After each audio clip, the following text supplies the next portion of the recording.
In fact, one incident that happened with Amr ibn al-As when he was the governor in Egypt, his son got involved in a racing competition with an Egyptian. So the Egyptian won. The son of Amr ibn al-As was upset and angry. So he started beating up this man. Why did you win? This man, he went all the way to Medina to complain about the son of Amr ibn al-As, because he knows that there's a just man in Medina. So he goes to Umar ibn Khattab radiallahu anhu and he complains about what happened to him.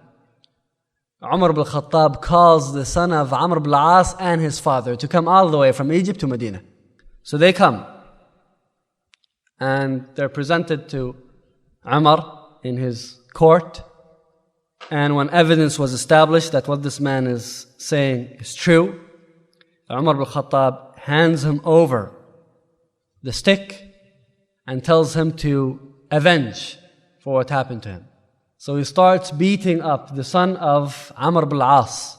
And one of the companions who was present, he said, before he started beating him, we wanted him to do that to get even. But he was beating him so much, we were praying for him to stop. And when he finished, and Umar ibn Khattab was quiet, he wanted that man to feel satisfied that he got even. When he finished, Umar ibn Khattab told him, and now I want you to hit his father on the head, his bald head. Amr ibn al-As was bald-headed. He said, I want you to hit his father on the head. The man said, I am satisfied with what I've done, and my problem was with his son and not with the father. Umar ibn Khattab said, but if it wasn't for the position of his father, he wouldn't have done that. He is taking advantage of his father's position in the government. But the Egyptian man said, I don't want to, I have nothing between me and Amr ibn al-As, I'm not going to hit him. And it was settled with that. But this shows you, subhanallah, the extent that Umar ibn Khattab was willing to go in order to enforce justice. He was a man for the ummah. He established the pillars of justice, al-adl. And then he told Amr ibn al-As, مُذْ مَتَى اسْتَعْبَدْتُمُ النَّاسَ وَقَدْ وَلَدَتْهُمْ أُمَّهَاتُهُمْ أَحْرَارًا. Since when did you take people as slaves when their mothers gave birth to them free? They were born free. Since when did you take them slaves? Abu Musa al-Ash'ari. And we find that all of these wulah are great Sahaba of Rasulullah sallallahu alaihi wasallam. But people can make mistakes, and it also shows that no one was above the law. Umar ibn Khattab would treat everyone equally. He could have found justification to say that the Sahaba are above the law and they should be treated different than everybody else because you people, you became Muslim through them and you owe it to them. Therefore, they should not be treated equally as you. You owe it to them. It is a favor that they have done to you. They have sacrificed their lives and their wealth for your sake to bring religion to you. But that's not what Umar ibn Khattab did. A new Muslim who just became Muslim can come in and seek justice against a Sahabi who was a Muslim from day one. Not only that, a non-Muslim can come in and go to court. Like we talked about the case when a Jew was sitting in court with Ali bin Abi Talib radiallahu anhu, and Umar ibn Khattab, he ruled for the Jew against Ali bin Abi Talib. Abdullah bin Umar radiallahu anhu, he said, we were accompanying my father Umar ibn Khattab. We were riding our camels when my father spotted someone who was running towards us. So Umar ibn Khattab radiallahu anhu said, this is someone who wants to talk to us. So Umar ibn Khattab stopped.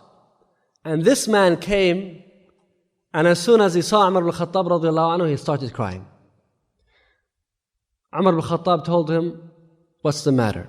The man said, I drank alcohol, and your wali Abu Musa al-Ash'ari flogged me But then he humiliated me by driving me around town, exposing me to everyone. And he told everyone not to eat with me, not to sit with me, not to talk to me. So everyone boycotted me. And I was so depressed, I was thinking about assassinating Abu Musa al-Ash'ari, or coming to you and asking you to relocate me to another town where I wouldn't be known, or I was thinking about going away from the land of Islam to the land of Kufr. When Umar ibn Khattab radiallahu anhu heard that, he started crying. He said, I would rather sacrifice this and this than have you go to the land of disbelief.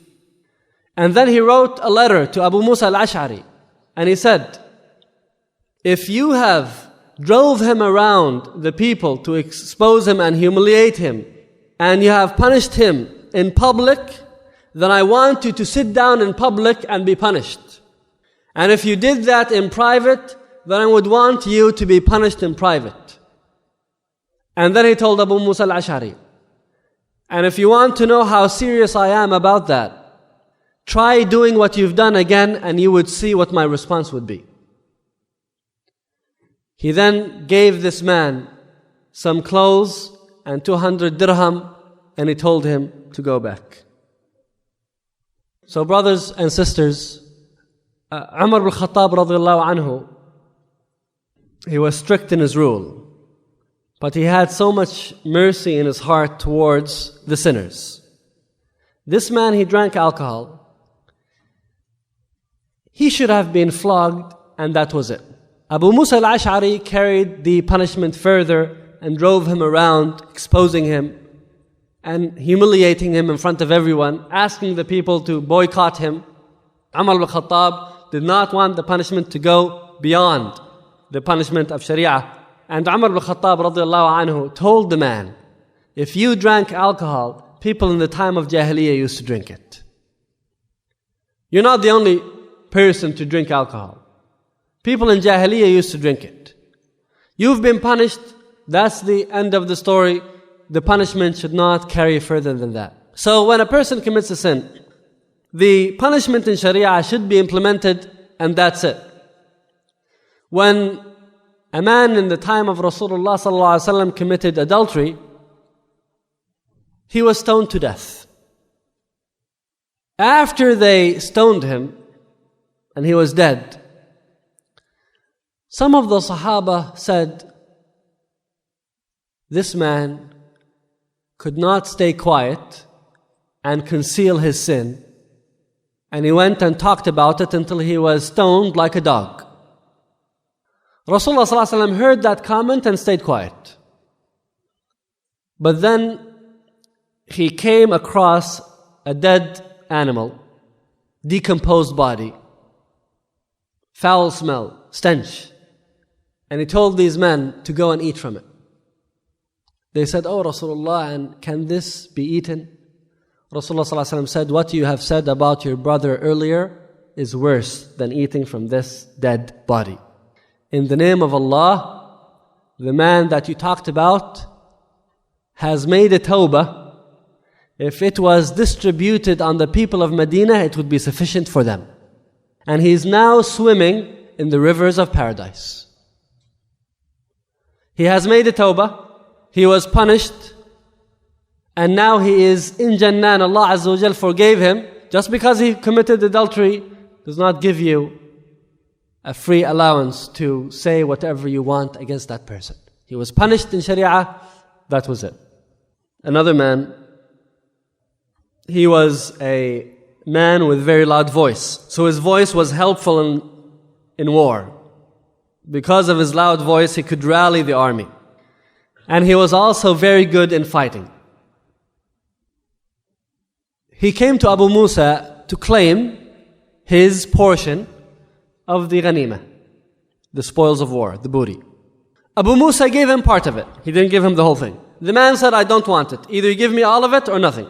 Abu Musa was angry by the way the man handled this, so he flogged him.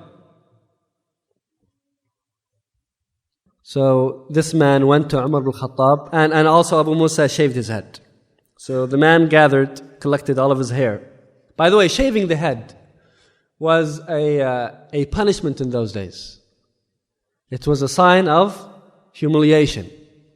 Shaving the head was a sign of humiliation. It's not stylish. People only used to shave their heads in Hajj and Umrah, or if they were punished. It was not the sunnah to shave the head in those days. So this man, his head was shaved as a punishment. He collected his hair and he went to Amir al-Mu'mineen, and he came in to see Umar ibn Khattab, and he threw the hair on the chest of Umar radiyallahu anhu.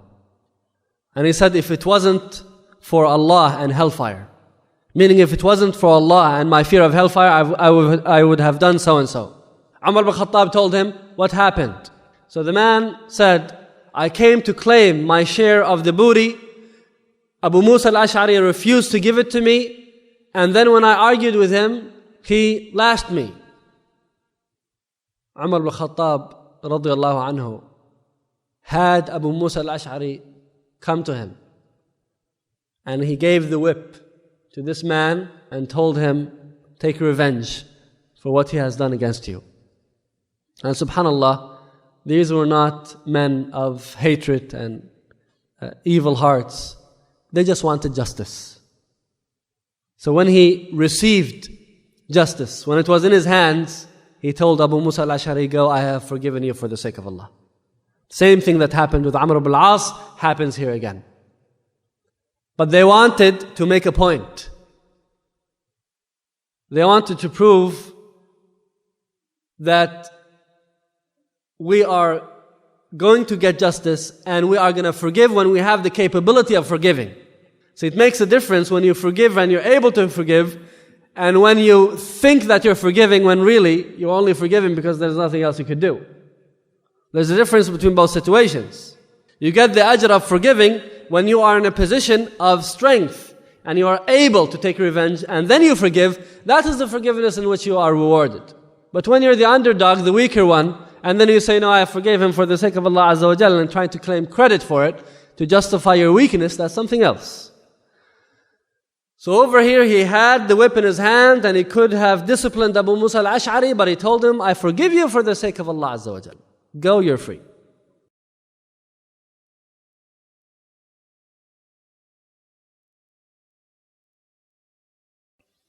Number 5, they would establish the hudud and they would enforce the law and they would make ijtihad on that. For example, there is this case where al-Muhajir, who was at the time the Amir over Hadramaut, there were 2 women who used to sing. And one of them was singing against Rasulullah sallallahu alaihi wasallam, making songs against Rasulullah sallallahu alaihi wasallam, while the other one was making songs against the Muslims. So al-Muhajir, he made ijtihad in this issue. There's no clear hukm or had that he knows of. So he broke their front teeth. And then he sent to the Khalifa telling him of what he did. So Abu Bakr as-Siddiq radiallahu anhu told him, the woman who used to sing against Rasulullah sallallahu alaihi wasallam should have been executed. And the woman who used to sing against the Muslims, you shouldn't have broken her teeth, but you should have punished her in a very light punishment, because the first case is kufr, while the second case is a sin. So he corrected the judgment of al-Muhajir, but al-Muhajir has already went ahead and made the ijtihad and enforced the law.